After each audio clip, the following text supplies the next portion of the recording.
आखिरी बेंच का भूत पार्ट 3। सिमरन के गायब हो जाने के बाद स्कूल में खौफ और बढ़ गया। अब पेरेंट्स ने विरोध शुरू कर दिया और प्रिंसिपल को मजबूरी में एक तांत्रिक बुलाना पड़ा। आचार्य राघव। भूतों के किस्से पसंद हैं? राम कुमार चैनल को अभी सब्सक्राइब करें। नई और डरावनी कहानियों के लिए घंटी दबाना न भूलें। राम कुमार, जहां डर का नया पता है। धन्यवाद। आचार्य राघव ने क्लासरूम में कदम रखते ही कहा, यहां साधारण भूत नहीं, अधूरी आत्माएं बंधी हैं। ये तब तक चैन नहीं पाएंगी जब तक कोई इनसे बड़ा बलिदान न दे। रात को उन्होंने हवन की तैयारी की। पूरा क्लासरूम मंत्रों की गूंज से भर गया।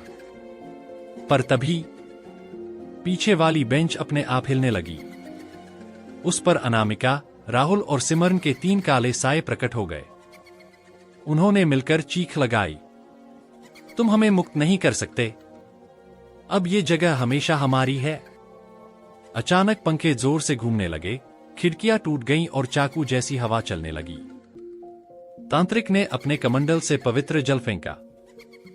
साए दर्द से चिल्लाने लगे, लेकिन कुछ पल बाद और भी भयानक रूप लेकर लौट आए।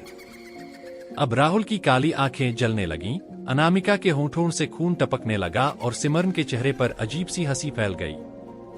आचार्य राघव गरजकर बोले, अगर ये श्राप तोड़ना है तो किसी को अपनी आत्मा समर्पित करनी होगी, तभी इनका चक्र टूटेगा। यह सुनकर क्लास का एक छात्र, करण, आगे आया।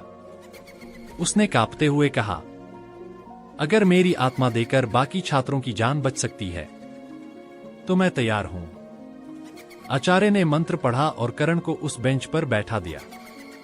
अचानक बेंच से आग की लपटें उठीं और चारों तरफ अंधेरा छा गया। जब रोशनी लौटी तो अनामिका, राहुल और सिमरन के साए गायब थे। बेंच बिल्कुल खाली थी, लेकिन उस पर करण की किताब और कॉपी रखी थी। सबको लगा कि श्राप खत्म हो गया। लेकिन कुछ दिन बाद नए बच्चों ने देखा कि करण की कॉपी अपने आप खुली है और उस पर लिखा है, अब मेरी बारी है, अगले का इंतजार करो। करण के बलिदान के बाद सबको लगा कि अब मामला खत्म हो गया, लेकिन असली खौफ तो अभी शुरू हुआ था। कुछ हफ्ते बाद स्कूल ने फिर से उसी क्लासरूम को खोलने का फैसला किया। नई 12वीं की क्लास शुरू हुई और बच्चे डरते डरते उस कुख्यात बेंच से दूर बैठे। लेकिन अब वो बेंच सिर्फ एक कोने में चुपचाप नहीं थी। रात को चौकीदार ने देखा कि बेंच अपने आप खिसक कर क्लास के बीचों बीच आ गई है। उस पर राख से लिखा था, कोई भी मुझे नजरअंदाज नहीं कर सकता। धीरे धीरे अजीब हादसे होने लगे। कभी बच्चों की कॉपी पर अपने आप लाल खून से फेल लिखा मिलता, कभी लाइट बंद होते ही सबको कानों में फुसफुसाहट सुनाई देती, हमारे साथ बैठो। फिर एक दिन परीक्षा के दौरान सबसे बड़ा हादसा हुआ। जब सारे छात्र हॉल में पेपर लिख रहे थे, अचानक बेंच अपने आप हॉल के बीच प्रकट हो गई। उस पर करण, अनामिका, राहुल और सिमरन के 4 साए बैठे थे। उन्होंने एक साथ जोर से चिल्लाया, अब सिर्फ एक नहीं, पूरा स्कूल हमारा है। तभी बच्चों की किताबें अपने आप उड़ने लगीं, पंखे टूटकर गिर पड़े और खिड़कियों से काली धुंध अंदर भरने लगी।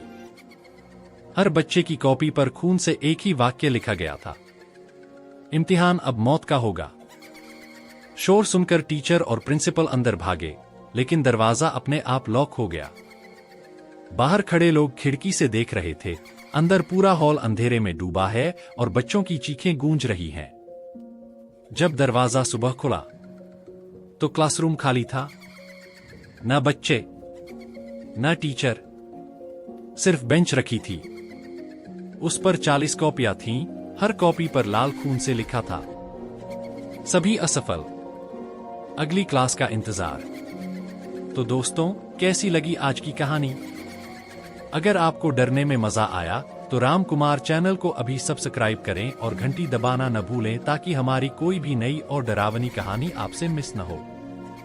मिलते हैं अगली बार एक नई वीडियो में। धन्यवाद।